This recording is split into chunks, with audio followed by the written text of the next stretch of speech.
Hello friends, मैं संतोष आपके अपने संतोष वर्मा ब्लॉग में स्वागत करती हूँ। आशा करती हूँ आप सभी स्वस्थ होंगे, मस्त होंगे और खुश होंगे। बड़ी बहनों को राधे राधे, बच्चों को ढेर सारा प्यार और बड़ों को चरण स्पर्श। और अब मैं ये बिछा रही हूँ बेडशीट। तो ये बेडशीट मैं सुबह सुबह के समय पे ही बिछा रही हूँ। हुआ ये था ना कि कल मैंने इसको धो दिया था, बस मैंने इसके पिल्लो कवर नहीं धोए थे, जो तकिए के कवर हैं वो नहीं धोए थे और खाली चादर ही धो दी थी। और वो इसलिए धोई थी क्योंकि चादर पे ही सभी लोग बैठे रहते हैं और बेड पे बैठे रहते हैं, तो बेड पे ही सब जने बैठे रहते हैं और बेड पे बैठने की वजह से चादर जल्दी गंदी हो जाती है। तो इसीलिए मैंने चादर को ही हटा दिया था और धो के सुखा दिया था। तो हाथ से धोने में कोई ज़्यादा समय नहीं लगता और इतनी ज़्यादा गंदी भी नहीं थी। तो जब मैं कल कपड़े धो रही थी, मैंने आप लोगों के साथ में शेयर किया था कि मैंने इसे जब भी डुबो दिया था, जो सर्फ का पानी बच रहा था ना हमारा, उसी में ही, और नहाते समय इसको भी मीड़ के डाल दिया और आजकल सूखने में ज़्यादा समय भी नहीं लगता, तो ये फटाफट सूख भी गई थी। तो देखिए, घर की बहू को, घर की लक्ष्मी को ही ये सारा कुछ देखना होता है। तो चलिए आज इसी के ऊपर बात करते हैं कि घर की बहू को सुबह कितने समय पे उठना चाहिए और रात को कितने समय पे सोना चाहिए। तो देखिए, घर की जो लक्ष्मी होती हैं वो घर की बहू ही होती हैं, तो उन्हें सुबह जल्दी उठना ही चाहिए। और हम लोग भी वैसे ही आदत डालते हैं जैसी हमें आदत डालनी चाहिए। तो सुबह सुबह अगर हम 5 साढ़े 5 बजे तक उठ भी जाते हैं तो भी हम बहुत आराम से अपने घर का सारा काम कर लेते हैं। तो मैं भी सुबह 5:30 बजे करीबन उठ जाती हूँ। उठने के बाद में मैं आप लोगों के साथ में जैसे कि शेयर करती हूँ कि जल्दी जल्दी सारे ही घर के काम कर लेती हूँ। और पौधों में पानी डालना, फिर वहाँ से फूल लेकर आना, गुड़ाई नड़ाई देखिए सब करनी होती है। करने के बाद में अपनी डस्टिंग वगैरह करनी और बच्चों को लंच टिफ़िन तैयार करके देना, इस तरह से हम अपने घर के काम में लग जाते हैं। तो देखिए, यही घर की लक्ष्मी के काम भी होते हैं और यही घर की बहुओं के काम होते हैं। तो जो हमारी सास सिखाती हैं ना, सास हमें कुछ भी गलत नहीं सिखाती हैं। सास को तो बदनाम करते हैं बस खामखा, लेकिन सास बदनाम होने के काबिल नहीं होते। क्योंकि देखिए, हम अपने घर से जब आते हैं ना तो अपनी माँ की आंचल में इतने लाड़ प्यार से रहते हैं कि हमें यही नहीं पता लगता कि हम कब बुरी आदतों को, कब बुरी संगतों को पकड़ लेते हैं।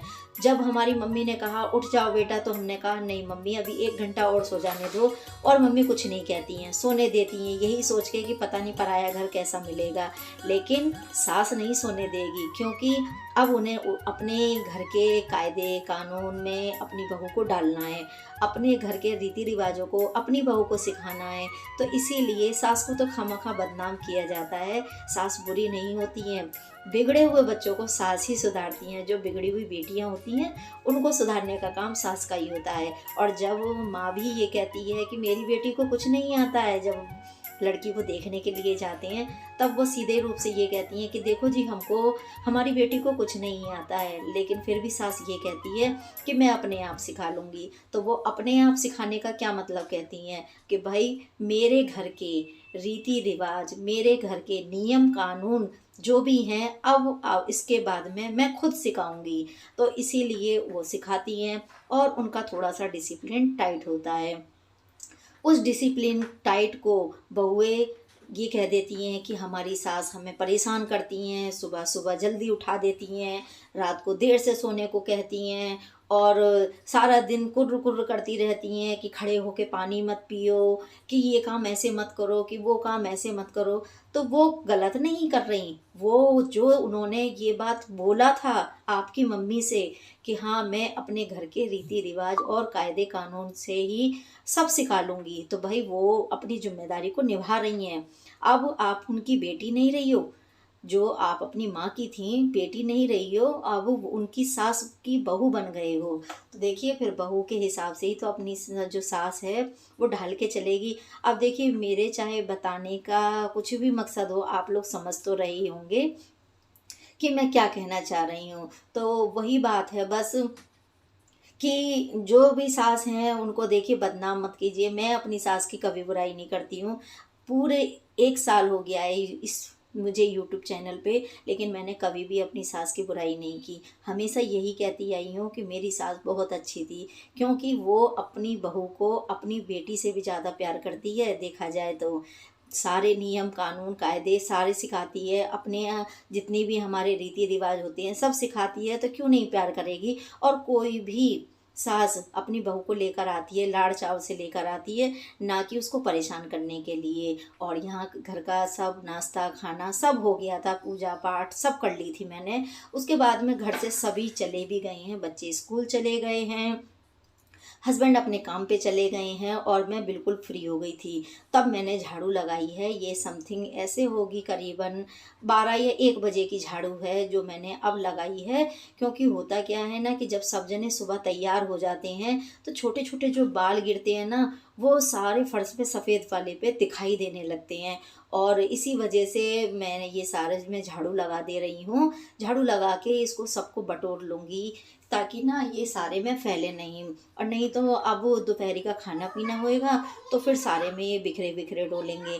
इसी वजह से और खाने में भी आने का डर लगता है। देखिए हवा चलती है, पंखा चलता है तो डर लगता है। और वैसे भी घर में झाड़ू लगाने में टाइम ही कितना लगता है, फटाफट से लग जाती है। तो इसी वजह से मैंने झाड़ू लगा दी है। और इस समय पे कोई भी नहीं रहता मेरे घर पे, हस्बैंड भी चले जाते हैं, बच्चे भी चले जाते हैं, तो मैं अकेली रहती हूँ। तो मैं अपने घर के काम जैसे अपने सास के संग में करती थी वैसे ही काम करती रहती हूँ। और बस अब किचन में आ गए हैं तो किचन की भी झाड़ा पोंछी ये सब करना है। और आज ना मैंने अभी थोड़ी देर पहले ही चाय बना के पी थी। आज पता नहीं क्यों ऐसा मन में लग रहा था कि चाय नहीं पी है मैंने, तो मुझे बड़ा अटपटा सा लग रहा था। तो इसी वजह से मैंने अभी थोड़ी देर पहले ही चाय बना के पी थी। और ये उसी का ही फ्राई पैन भी रखा हुआ है। तो अब जल्दी जल्दी किचन की भी सफाई कर लूँगी। तो देखिए अगर हम काम करने पर लगते हैं ना तो काम बहुत आसानी से हो जाता है। और यही तो हमारी सास चाहती थी कि हमारे बाद में हमारी बहुएं अपने घर को अपनी गृहस्थी को बिल्कुल संभाल लें। मेन टारगेट उनका क्या होता है कि हमको बार बार रोक के टोक के समझाने का कि भाई तुम गलत जा रही हो, ये दिशा तुम्हारी नहीं है, ये ऐसा नहीं है, वैसा नहीं है। तो वो उनका जो बार बार कहने का तरीका होता है ना वो बिल्कुल सही होता है। हमें उस समय पर बुरा लगता है, लेकिन एक समय ऐसा भी आता है कि जब हमारे ऊपर हमारी पूरी गृहस्थी होती है तो हमें समझना पड़ता है उसके लिए, उसको याद आती है वो सब बातें। और मैं अपनी बताऊं तो मेरे को तो बहुत याद आती हैं अपनी सास की बातें, क्योंकि वही थी जो मुझे काफ़ी कुछ समझा के सिखा के गई थी। तो अब मुझे वो सब बातें याद आती हैं जो हमारे घर के रीति रिवाज होते हैं, वो उन्होंने एक एक करके मुझे सारे सिखा दिए थे। तो उसी आधार पे ही मैं ये सारे काम करती भी रहती हूँ। तो अब मुझे कोई परेशानी नहीं होती है अपने घर को गृहस्थी को संभालने में। तो अगर मैं उनसे ये बात कहती कि मुझे ऐसे नहीं करना, मेरे यहाँ ये नहीं होता है, तो थोड़ा गलत हो जाता। और ये यहाँ पे मसाला ख़त्म हो गया था। तो ये है मसाला चाट का। तो चाट मसाला ख़त्म हो गया था डिब्बी में। तो शाम के समय पे फिर चाट का मसाला की ज़रूरत पड़ती है। जब सलाद वगैरह बनाते हैं तब सलाद बनाते हैं सॉरी, जब ज़रूरत पड़ती है चाट का मसाला डालने की तो इसीलिए पहले ही भर के रख देती हूँ। और भर के रखने का फ़ायदा ये हो जाएगा कि रात को जब ज़रूरत पड़ेगी तो एकदम जब ढूंढने के लिए लगते हैं ना तो फिर डिब्बा मिलता नहीं है इतनी जल्दी से। क्योंकि ये ना जो मसाला है ये पैकेट वाला मसाला है, तो इसको मैंने उठा के फिर फ्रिज में रख दिया है ताकि जल्दी से इसमें कीड़े न लग जाएं। मार्केट के मसालों का कोई भरोसा नहीं होता। और सारा काम करने के बाद में अब मैंने बर्तन वगैरह भी वॉश कर दिए हैं। और देखिए बर्तन वॉश करने के तुरंत बाद ही सिंक को भी साफ़ कर देना चाहिए। क्योंकि देखिए कहावत भी ये है कि झूठन नहीं छोड़नी चाहिए। और जिस जगह पे हम बर्तन अपने मांजते हैं वहाँ भी वो चीज़ भी गंदी नहीं रखनी चाहिए। तो उसी आधार पे मैं देखिए पूरी सिंक को भी साफ़ कर दे रही हूँ अच्छी तरह से। और वैसे भी अगर ये साफ़ सुथरी रहेगी तो हमें भी देखने में अच्छा लगेगा। और मान लीजिए हमारे घर पे अचानक कोई आ भी जाता है तो उसको भी देखने में अच्छा लगेगा। तो क्या कहेंगे वो लोग कि फलाने की बहू है, देखो कितना साफ़ सुथरा अपना घर रखती है। तो इसमें हमारी बढ़ाई के साथ साथ किसकी भी बढ़ाई हो रही है, हमारी सास की भी। और कहीं अगर हमारे पीहर की तरफ से कोई रिश्तेदार आ जाता है मायके की तरफ से तो क्या कहेंगे, भाई उसकी बेटी तो बड़ा साफ़ सुथरा घर रखती है, एक एक चीज़ चमकती है। तो इसमें बढ़ाई किसकी हुई, हमारी माँ की। भाई उन्होंने अपनी माँ बेटी को बड़े अच्छे संस्कार दिए हैं। तो देखिए एक बेटी के हाथ में दोनों कुल की लाज भी होती है। तो इसीलिए अपने घर को बिल्कुल साफ़ सुथरा घर करके चलना चाहिए। बिल्कुल साफ़ सफाई पे तो एकदम ध्यान देना चाहिए।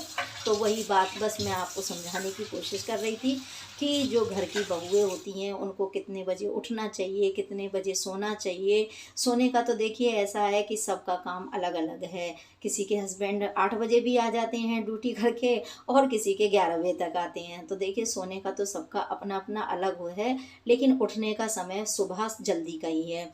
तो एक नियम बना के अगर हम चलेंगे कि हमें इतने बजे सो के उठना ही है, तो हम उठ भी जाएँगे। एक बार ज़रा आलस आएगा, 2 बार ज़रा आलस आएगा, लेकिन तीसरी बार हम मन टेढ़ा करके उठ ही जाएँगे। और अगर ऐसा 2-3 दिन ही करेंगे ना, तो हमें आदत भी पड़ जाएगी। और जब ज़िम्मेदारियाँ जो ज़िम्मेदारी नाम है ना, ये ज़िम्मेदारी नाम ऐसा है कि ये ज़िम्मेदारी से हमें उठना ही पड़ता है।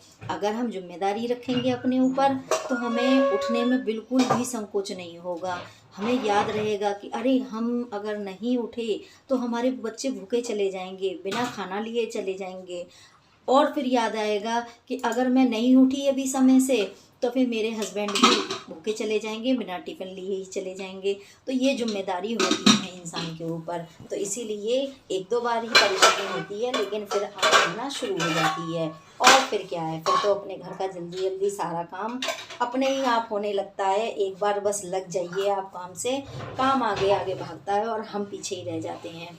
तो सुबह मैंने बनाया था जो हस्बैंड के लिए खाना बनाया था, उसमें मैंने बनाए थे कढ़ी, चावल, रोटी। तो जब मैं चावल बना रही थी ना, तब तो वो बोले कि मैं खाली कढ़ी और रोटी लेके जाऊँगा, चावल नहीं लेके जाऊँगा, मेरे लिए चावल मत बनाना, वहाँ ठंडे हो जाएँगे। तो मैंने कहा ठीक है, नहीं बनाऊँगी। अब मैंने चावल बस अपने और बच्चों के लायक ही बनाए थे, और उन्होंने देखा तो उनका मन करके आ गया एकदम से कि भाई चावल भी लेके जाने चाहिए। तो उन्होंने हमारे हिस्से के चावल भी लेके चले गए टिफ़िन में। अब मैंने कुकर खोल के देखा कि चलो हमारे लिए तो चावल हैं या नहीं है, अगर थोड़े-थोड़े से भी होते तो एडजस्ट कर लेते। तो देखा तो नहीं हैं, फिर ये मैंने चावल जितने भी कुकर में थे, इन्हें सबको मैं पलट ले रही हूँ। और पलटने के बाद में ना, अब मुझे दोबारा चावल बनाएँगे क्योंकि बच्चे स्कूल से आ जाएँगे और फिर वो बोलेंगे कि मम्मी कढ़ी है, तो कढ़ी के संग में चावल तो चाहिए ही चाहिए। चाहे भले एक-एक रोटी भी मिल जाए, लेकिन ये थोड़े तो चावल होने चाहिए। तो इसी वजह से फिर जितने भी ये बचे हुए चावल हैं, इन्हें कुकर में से मैं निकाल ले रही हूँ, और निकालने के बाद में अब नई चावल बनने के लिए रख दूँगी। तो इस तरह से देखिए मेरे घर का, मेरी गृहस्थी कितनी अच्छे से चल रही है, कोई दिक्कत नहीं है, कोई परेशानी नहीं होती है। तो यही मकसद होता है बस सास को समझाने का, जो हमारी सास हमें समझाती हैं, इसी मकसद से समझाती हैं कि कल को मैं नहीं रही इस दुनिया में, तो मेरी बहू किसी के वजह से परेशान ना हो। इस वजह से वो अपनी बहू को रोक-टोक कर कर के सारा कुछ सिखा के जाती हैं। और फिर उसके बाद में मैंने चावल भी भीगने के लिए रख दिए थे, और जब चावल भीग गए तो फिर मैंने इन्हें फटाफट से एक सीटी लगा के बना भी दिया। अब आ गए हैं बच्चे स्कूल से, तो अब उनके लिए लगा देती हूँ खाना। और पता नहीं क्या हो जाता है मेरे कैमरे को, बीच-बीच में ये ख़राब भी हो जाता है। अच्छा वाला चलता है बिल्कुल, और फिर चलते-चलते जाने कैसे इसकी एकदम से ये स्क्रीन हो जाती है जो धुंधला-धुंधलापन कर देती है। तो चलिए कोई बात नहीं, जब तक चलेगा, जब तक तो चलाना पड़ेगा ही अभी। अभी तो देखिए कोई हिसाब नहीं है कुछ भी करने का, नया वग़ैरह लेने का। और मैंने कढ़ी भी गरम कर दी है, तो अब दूँगी बच्चों को खाना। तो फ्रेंड्स, अगर आप लोगों को मेरा ब्लॉग वीडियो पसंद आता हो, तो ज़रूर एक लाइक किया कीजिए और चैनल को सब्सक्राइब भी कर लीजिए।